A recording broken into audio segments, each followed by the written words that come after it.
ناظرین، حضرت پیر مہر علی شاہ قدسرہ نے عمر کے آخری 10 سال میں کلام اور سفر کرنا ترک کر دیا تھا، تاہم متوسلین اور متعلقین پر شفقت کی غرض ان کی خبر و عافیت دریافت فرما لیا کرتے تھے۔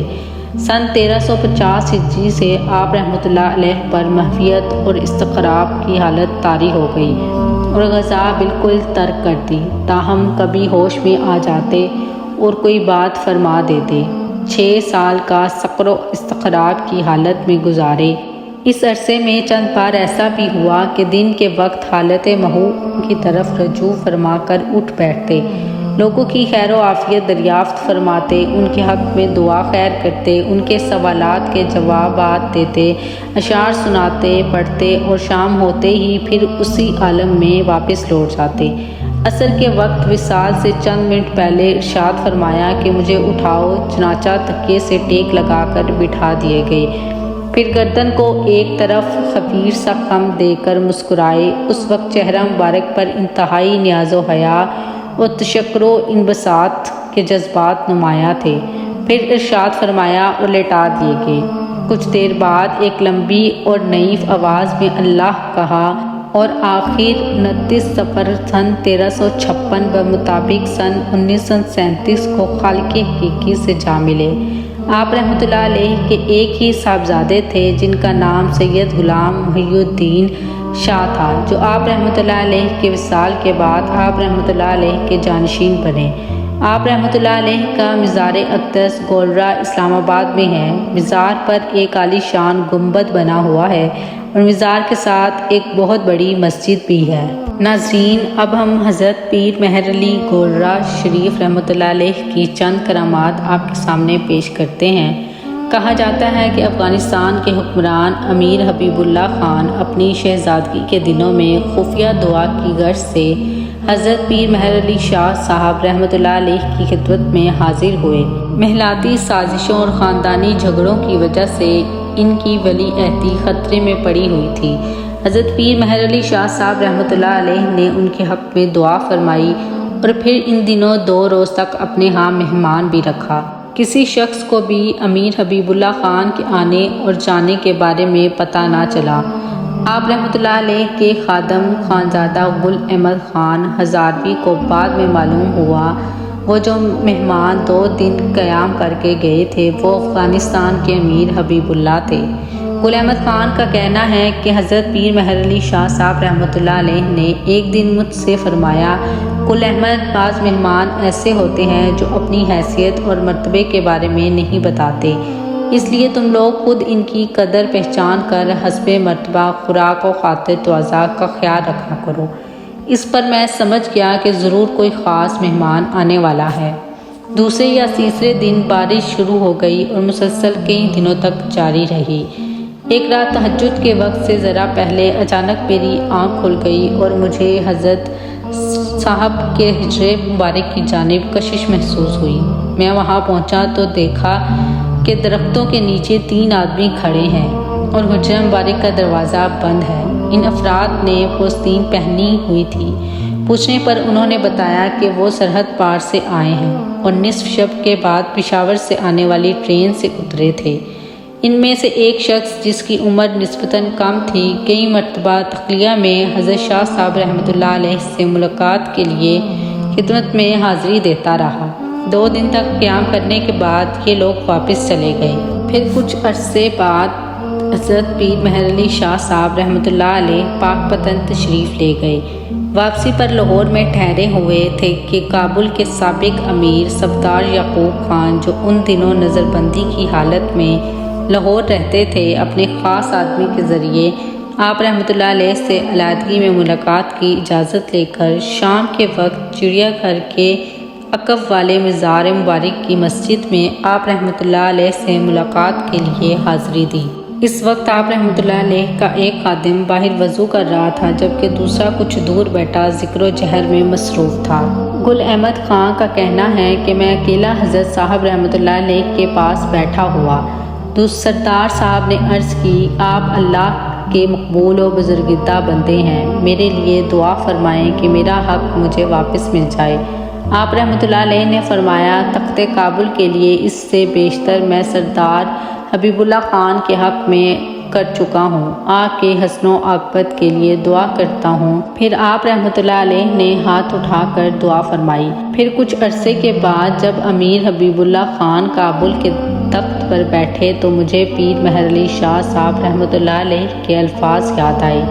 حضرت پیر مہر علی شاہ صاحب رحمۃ اللہ علیہ کا شمار اکابر اولیاء کرام میں ہوتا ہے۔ آپ رحمۃ اللہ علیہ اللہ رب العزت کے برگزیدہ بندے تھے۔ اپنی حیات طیبہ میں بے شمار لوگوں کو آپ رحمۃ اللہ علیہ سے روحانی فیض حاصل ہوا۔ گولڈرا شریف میں آپ رحمۃ اللہ علیہ کا مزار مبارک آج بھی مرحبا خلائق خاص و عام کے لیے آپ رحمۃ اللہ علیہ کے مزار مبارک پر حاضر ہو کر آج بھی ہزاروں لاکھوں عقیدت مند فیض و برکات کی دولت سمیٹتے ہیں۔ یہ اس زمانے کا قصہ ہے جب انگریز برصغیر پر قابض و حکمران تھے۔ ایک انگریز افسر جو پہلے فوج میں رہ چکا تھا، ڈپٹی کمشنر کے طور پر راولپنڈی کے دیہاتی علاقوں کے دورہ کے سلسلے میں اس نے اپنا کیمپ گولڈرا شریف کے نزدیک لگوایا۔ اس نے خیال کیا کہ قبلہ پیر صاحب اس کو سلام کرنے کے لیے ضرور حاضر ہوں گے، لیکن آپ رحمۃ اللہ علیہ نہیں گئے۔ آخرکار اس انگریز ڈپٹی کمشنر نے آپ رحمۃ اللہ علیہ کے آستانہ عالیہ کے بالکل ہی نزدیک کیمپ لگوایا اور اوقات اختیار آپ رحمۃ اللہ علیہ کے چند عقیدت مندوں نے آپ رحمۃ اللہ علیہ کی خدمت میں گزارش کی۔ یہ مقامی افسر ہے، اس لیے مناسب معلوم ہوتا ہے کہ آپ رحمۃ اللہ علیہ آج عصر کے بعد جب سواری کی غرض سے تشریف لے جائیں تو تھوڑی دیر کے لیے وہاں رک ڈپٹی کمشنر سے بھی ملتے جائیں۔ حضرت پیر مہر علی شاہ صاحب رحمۃ اللہ علیہ نے اس دن سواری کے وقت کیمپ کا راستہ ہی چھوڑا اور متبادل راستہ اختیار کیا۔ آپ رحمۃ اللہ علیہ کے حاسدین نے اس موقع کو ہاتھ سے نہ جانے دیا اور موقع سے فائدہ اٹھاتے ہوئے انگریز ڈپٹی کمشنر کے کان اس انداز سے بھرے کہ اسے یقین ہو گیا کہ حضرت پیر مہر علی شاہ واقعی ہی انگریز کے مخالف ہیں۔ چنانچہ اس ڈپٹی کمشنر نے خاموشی اختیار کیے رکھی۔ جب واپس راولپنڈی پہنچا تو وہاں سے پیر مہر علی شاہ صاحب کی طرف ایک روپ کار بھیجی۔ آپ پیر کے دن 3 بجے میری کوٹھی پر آ کر مجھ سے ملے۔ آپ رحمۃ اللہ علیہ کو جب یہ روپکار ملی تو آپ رحمۃ اللہ علیہ نے اس کی پشت پر یہ لکھ کر واپس کر دی کہ ملنے کی 2 وجوہات ہو سکتی ہیں، ایک یہ کہ مجھے آپ کے ساتھ کوئی کام ہو سو مجھے آپ سے کوئی کام نہیں، اور دوسری وجہ یہ کہ آپ کو مجھ سے کام ہو، اور اگر ایسی بات ہے تو پھر آپ کو میرے پاس یہاں پر آنا چاہیے، اس لیے کہ ہمیشہ ضرورت مند ہی کو جانا پڑتا ہے، ایک غیر ضرورت مند کو حاضری کا حکم دینا نظر ثانی کا محتاج ہے۔ ایک کمشنر کے پاس آپ رحمۃ اللہ علیہ کا جواب پہنچا تو اس نے قاضی سراج الدین بیرسٹر کو مشورے کے لیے بلایا، جو کہ اس زمانے میں سرکاری وکیل تھے۔ قاضی صاحب نے ڈپٹی کمشنر کو سمجھاتے ہوئے کہا، آپ کیوں ایک ایسے شخص سے الجھنا چاہتے ہیں جو دونوں جہاں پر لات مارے ہوئے ہے اور اللہ کے سوا دنیا و مافیا سے کوئی تعلق نہیں رکھتا۔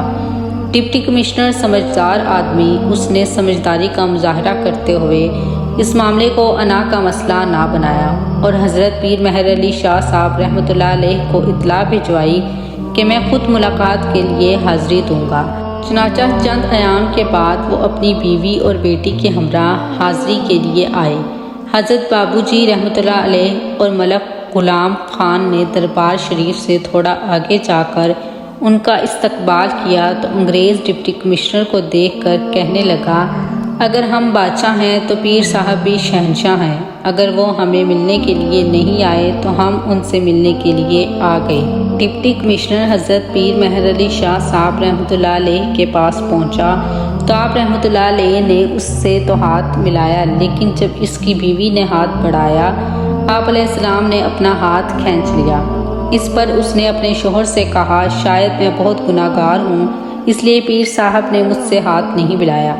ڈپٹی کمشنر نے جب یہ بات پیر صاحب کو بتائی تو اس انگریز عورت کی کسر نفسی اور عارضی اور انکساری سے متاثر ہوتے ہوئے اور فرمایا یہ بات نہیں بلکہ مذہب اسلام میں غیر عورتوں سے ہاتھ ملانے کی اجازت نہیں ہے۔ اس کی بیٹی کہنے لگی بائبل مقدس میں بھی یہی حکم ہے۔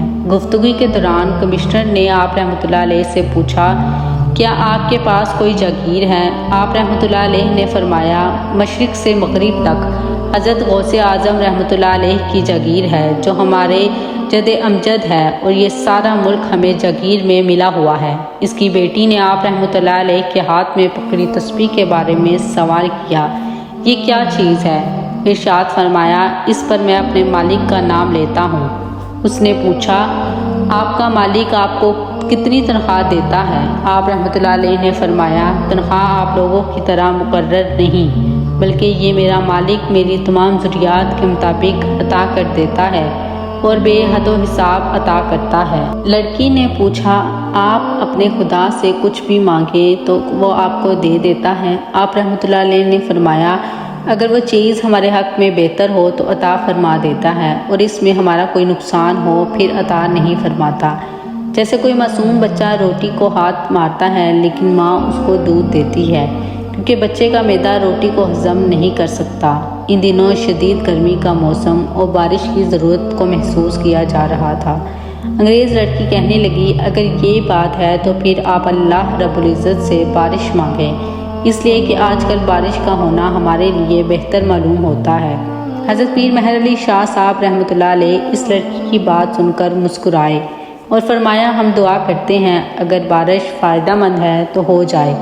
پھر آپ رحمۃ اللہ علیہ نے وہاں موجود حاضرین کو مخاطب کر کے بارش کے لیے دعا کروائی۔ پھر آپ رحمۃ اللہ علیہ نے خود بھی ہاتھ اٹھا کر دعا مانگی۔ اللہ کے فضل و کرم سے کمشنر اس قدر متاثر ہوا کہ جاتے وقت کہنے لگا پیر صاحب آپ رحمۃ اللہ علیہ کے ہاں چائے پینے کے لیے کل پھر حاضر ہوں گے۔